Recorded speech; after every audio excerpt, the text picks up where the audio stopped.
दोस्तों, भारतीय रेलवे ने देहरादून के लोगों को एक डायरेक्ट, सीधी और नियमित ट्रेन की सौगात दी है। तो इस ट्रेन का संचालन आपको देहरादून से कहां के लिए देखने को मिलने वाले हैं। इस ट्रेन को चलाने के लिए काफी दिनों से लोगों की डिमांड थी कि इस रूट पर एक सीधी नियमित ट्रेन चलाने की मांग की जा रही थी और उस पर रेलवे द्वारा संज्ञान लिए गए हैं और इस रूट के लिए एक सीधी डायरेक्ट ट्रेन की सौगात दी जा चुकी है और बहुत जल्द आपको इस रूट पर इस ट्रेन का संचालन देखने को मिलने वाले हैं। तो इस वीडियो के अंदर मैं आपको देहरादून को जो भारतीय रेलवे ने एक नई ट्रेन की सौगात दी है, उस ट्रेन के बारे में फुल डिटेल जानकारी देने वाला हूं। तो दोस्तों, अगर आप चैनल पर नए हैं तो चैनल को सब्सक्राइब कर लीजिए और वीडियो अच्छा लगे तो वीडियो को लाइक जरूर कर दीजिएगा। चलिए इस डिटेल वीडियो को शुरू करते हैं। दोस्तों, भारतीय रेलवे यात्री सुविधा को ध्यान में रखते हुए अलग अलग रूटों पर स्पेशल ट्रेनों का भी संचालन करती है। तो अलग अलग रूटों पर नियमित ट्रेनों का भी संचालन किए जाते हैं। ज्यादातर रूटों पर लोगों की डिमांड रहती है सीधी और डायरेक्ट ट्रेन के लिए, क्योंकि कुछ ट्रेन ऐसे होते हैं जिस पर लोग सफर करना तो शुरू कर देते हैं, लेकिन कई जगहों पर उन लोगों को ट्रेन चेंज करनी पड़ती है, तब जाकर लोग अपने गंतव्य तक पहुंचते हैं। तो ज्यादातर लोगों की डिमांड रहती है डायरेक्ट ट्रेन की, कि एक ही ट्रेन में लोग बैठकर अपने गंतव्य तक पहुंच सके और इसके लिए भारतीय रेलवे लगातार काम कर रही है और कई रूटों पर आपको डायरेक्ट ट्रेन की सुविधा भी रेलवे द्वारा प्रोवाइड की गई है, जिसका संचालन आपको रूट पर देखने को मिल रहे हैं। और आने वाले दिनों में कई और रेलवे स्टेशन से डायरेक्ट ट्रेन की सौगात भारतीय रेलवे देने वाली है, जिससे लंबी दूरी की यात्रा करने वाले लोगों को काफी ज्यादा सुविधा मिल रही है। तो इसी बीच एक रिपोर्ट निकलकर सामने आया है कि देहरादून के लोगों को एक डायरेक्ट ट्रेन की सौगात भारतीय रेलवे द्वारा दी गई है। तो चलिए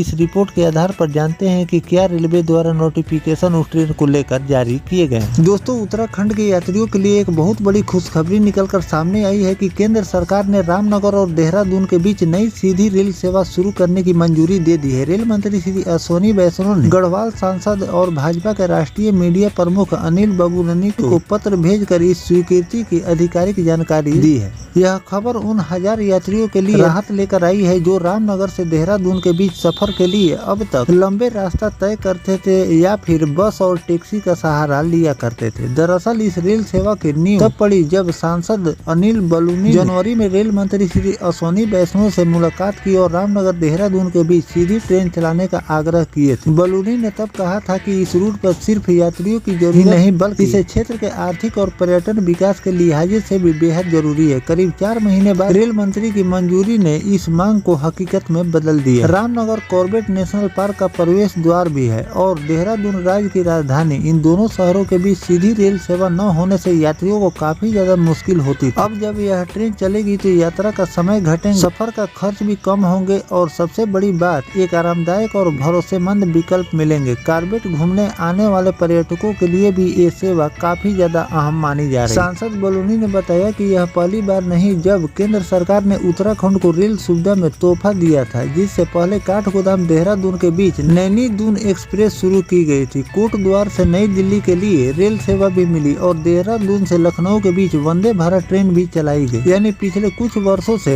राज्य के रेल नेटवर्क का विस्तार लगातार आपको देखने को मिल रहा है। रेल मंत्री का पत्र मिलने के बाद सांसद बलूनी ने आभार जताते हुए कहा कि प्रधानमंत्री नरेंद्र मोदी के नेतृत्व में केंद्र सरकार उत्तराखंड की जनता की जरूरतों को लेकर हमेशा सकारात्मक और संवेदनशील रहती है। उन्होंने कहा कि यह रेल सेवा सिर्फ 2 शहरों को नहीं जोड़ेगी बल्कि इस पूरे क्षेत्र के सामाजिक और आर्थिक विकास को भी नई रफ्तार देने वाली। फिलहाल अगर इस ट्रेन की बात करें संचालन के बारे में, तो रेल संचालन की तारीख और शेड्यूल की घोषणा अभी होनी बाकी है, लेकिन स्वीकृति मिलने के बाद उम्मीद है कि जल्द इस रूट पर आपको ट्रेनों का संचालन देखने को मिल जाए। तो दोस्तों, भारतीय रेलवे द्वारा इस रूट पर एक डायरेक्ट ट्रेन की सौगात दी गई है और इस ट्रेन का संचालन आपको बहुत जल्द देखने को मिलने वाली है। स्वीकृति मिलने के कुछ ही दिनों के बाद भारतीय रेलवे उस रूट पर ट्रेनों का संचालन शुरू कर देती है। तो इस पर नोटिफिकेशन निकलकर सामने आ गया है कि इस रूट के लोगों को डायरेक्ट ट्रेन की सुविधा मिल चुकी है और बहुत जल्द भारतीय रेलवे द्वारा वहां पर रैक भेजे जाएंगे और इस ट्रेन का संचालन देखने को मिलेंगे। लेकिन अभी इस पर कोई स्पष्ट जानकारी रेलवे द्वारा शेयर नहीं की गई। इस रूट पर इस ट्रेन का संचालन आपको साप्ताहिक के रूप में देखने को मिलेंगे या फिर प्रतिदिन इस रूट पर इस ट्रेन का संचालन होने वाला है और एक नियमित ट्रेन होने वाली है। और नियमित ट्रेन से फायदे क्या होते हैं कि नियमित ट्रेन का संचालन जिस भी रूट पर भारतीय रेलवे करती है तो उस रूट के लोगों को फेयर भी कम लगते हैं और उस ट्रेन का संचालन आपको परमानेंट उस रूट पर देखने को मिलते हैं। नहीं तो स्पेशल ट्रेनों का संचालन अगर रेलवे द्वारा कर दिए जाते हैं तो स्पेशल ट्रेनों में आपको फेयर भी ज्यादा देखने को मिलते हैं और साथ में उस ट्रेन को भारतीय रेलवे कभी भी रद्द कर सकती है या फिर उस बंद भी कर सकती है। उस ट्रेन का संचालन आपको देखने को नहीं भी मिल सकता और इस तरह के बदलाव आपको कई कई स्पेशल ट्रेनों में देखने को भी मिल रहे हैं। तो इस रूट पर रेलवे द्वारा नियमित ट्रेन का संचालन देखने को मिलने वाले हैं और इसे प्रतिदिन भारतीय रेलवे इस रूट पर चला सकती है। तो इस ट्रेन को लेकर जो भी नया अपडेट रेलवे द्वारा जारी किए जाएंगे, इसे प्रतिदिन चलाने वाली है, ये स्पेशल के रूप में चलाने वाली है या फिर साप्ताहिक के रूप में चलाने वाली है और इसका क्या शेड्यूल रेलवे द्वारा जारी किए जाए, वो भी जानकारी मैं आपको आगे चलकर देता रहूंगा। फिलहाल जो भारतीय रेलवे ने देहरादून के लोगों को एक डायरेक्ट और नई ट्रेन की सौगात दी है, इस पर आपकी क्या राय है कमेंट सेक्शन में जरूर लिखिए। मिलते हैं किसी नेक्स्ट टॉपिक कोई नई जानकारी के साथ, तब तक अपने भाई को दीजिए इजाजत। जय हिंद, जय भारत, वंदे मातरम।